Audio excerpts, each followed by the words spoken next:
For our math warm-up today, I want you to take a look at these 4 fraction, addition, and subtraction problems.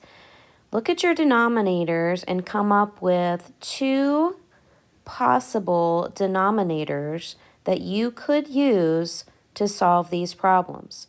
You don't have to actually solve them unless you really want to. What I mainly want you to do is come up with the 2 denominators for these 4 problems. Go ahead and pause your video. So for this first one, we could use 6 as a denominator, or we could use 18. Our second one, we could use 12, would be the easiest route. Or that's probably the only one actually for that one. And number 3, we have 5 and 8 as our denominators. We could use 40. So again, that's probably going to be our only choice for those 2. And then the last one, we have 9 and 5. And we could use 45. So I tricked you, didn't I? I said find me 2, but you could only use 2 for that first one. So hopefully you figured that out. Good job. So our math message today, we're going to take a look here at this question and the photographs that I have for you. How would you find the volume of each of these objects? So we have a stick of butter here and we have an orange. So I want you to think about how would you find the volume of those 2 objects? So we haven't done any problems like this before. We have used a formula, right, for finding volume. Was our base times our height, or our length times our width times our height, was the 2 formulas that we've learned so far. We made objects into rectangular prisms in one of our lessons to find volume. And again, we were able to use formulas at that time.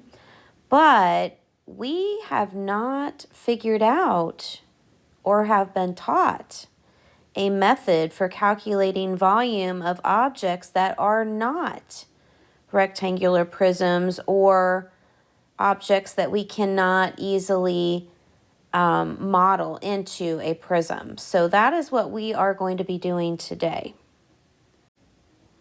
So our lesson today is titled Measuring Volume by Displacement.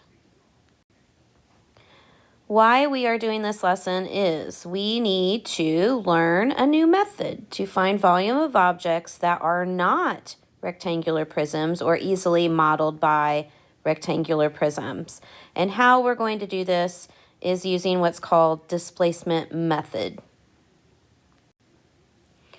So what is displacement, you might wonder? Well, the verb displace means to move it out of its position. So when we talk about displacement, we're going to be talking about water, and we're going to be moving water out of its position.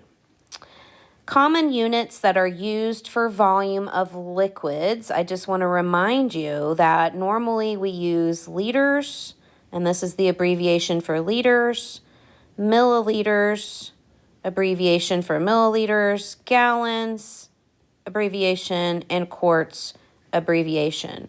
For this particular lesson, however, we are going to focus on milliliters. So first, in order to go about this whole displacement activity and learning about this, we have to calibrate, which means we're going to mark with a scale a 2-liter bottle if you have one. If not, you can use possibly a pitcher and a measuring cup. So I would like you to go ahead and open up your student math journal to page 214. And we're going to take a look at the top of that page, and here on the right is part of your page there. So here are the materials that you're going to need. You're going to need a 2-liter bottle if you can get one from home that you're going to cut off the top. A bucket or bowl with about 2 liters of water. Measuring cup marked in milliliters, a ruler, paper, scissors, and tape. And we have a diagram here on this side of my paper here, digital paper, that kind of shows you what this is going to be looking like. So step 1 tells you to fill the bottle with about 5 inches of water. That's a little more than halfway. You're going to cut a 1 inch by 6 inch strip of paper. Tape the strip to the outside of the bottle with one end at the top of the bottle. The other end should be below the water level. You're going to mark the paper strip at the water level, write 0 milliliters next to the mark. Then you're going to use the measuring cup to pour exactly 100 milliliters of water into the bottle. Mark the paper strip at the new water level and write 100 milliliters next to the mark. Then you're going to pour another 100 milliliters of water into the bottle, mark the new water level, and label the mark with 200 milliliters. So do you see a pattern here? We're adding 100 milliliters each time, and we're adding a new mark on the bottle. Continue adding 100 milliliters of water at a time until the water is less than 1 inch from the top of the bottle. Mark and label each new water level. And number 7, pour water out of the bottle until the water level is back at the 0 milliliter mark. Now, the calibrated bottle that you just created when you go through those 7 steps, we're going to use to answer this question. So how do you think this tool could be used to find the volume of the orange from the math message?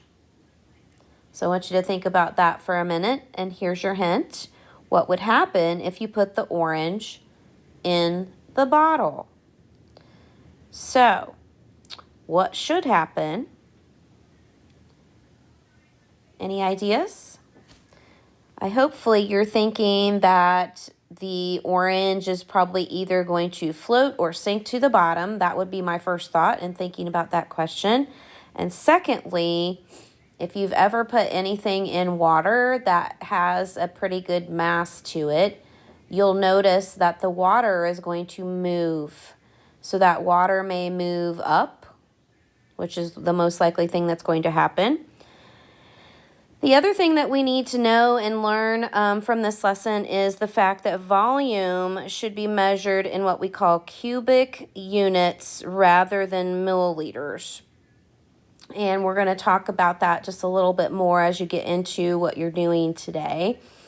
But you're going to complete an activity to help you get that information and then be able to find volume of different objects. So if you would, pause your video at this point, and if you have a 2-liter bottle, go ahead and get that set up, and then you'll have it ready to complete the rest of the work for today. Now on page 215 in your student math journal, at the top of the page, it is going to ask you to use the displacement method to find the volume in milliliters of 1 base 10 flat, 2 base 10 flats, and 3 base 10 flats. Now, I am aware that you most likely do not have these objects at your house. So, I'm going to go ahead and go through this part of the activity with you, and then you will fill in your workbook, and then you'll complete the rest of your workbook. So, I went ahead and took some base 10 flats.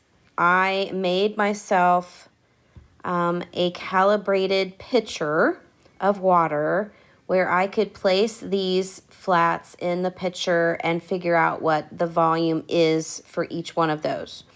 So when we place an item in water and use the displacement method, the water in the container that you're using is going to rise when you put that object in the water. So when I put the object in the water, it rose and I took a measurement. Now you need to look at your water level to start with and then where the water level ended up, and that turns out to be your volume. So for one base 10 flat, it was 100 milliliters. And that means that my volume in cubic centimeters is actually the same. It would be 100 cubic centimeters. And that's how we would write that. We were going to put our milliliters here. And then when I placed 2 flats in my calibrated pitcher, it was actually 200 milliliters, which means that my volume was 200 cubic centimeters. And when I placed 3 flats, I got 300 milliliters and 300 cubic centimeters for my volume. So when we look at the table, what do you notice about the data that we have so far? I notice the number of milliliters is equal to the number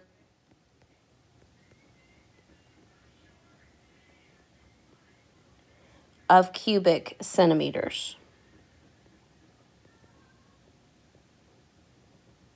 And hopefully you noticed the very same thing. Now it's your turn. So the remainder of this page, you need to find 3 objects of your own, and you're going to explore displacement. And you'll notice I gave you a little bit of a diagram here showing you that if I had a rock and I had this lovely test tube here, and the water level was 150 milliliters before I started, and I put the rock in, and notice what happens. That water level rose to this location. So most likely that's about, I'm guessing, 175 milliliters, which means that that rock had 25 milliliters or 25 cubic centimeters. So you're going to find 3 objects around your house that you can use in your calibrated device, whichever that you were able to put together, whether it was a 2-liter bottle or you had to get a pitcher of water, whatever it was that you did, and you will complete this activity. So let's summarize. When an object is put in water, the water level rises because the object takes up space that was once occupied by the water. The volume of the displaced water is equal to the volume of the object, and volume of solid objects is usually measured in cubic units. 1 milliliter is equal to 1 cubic centimeter. Good luck. I think you'll have fun. Enjoy.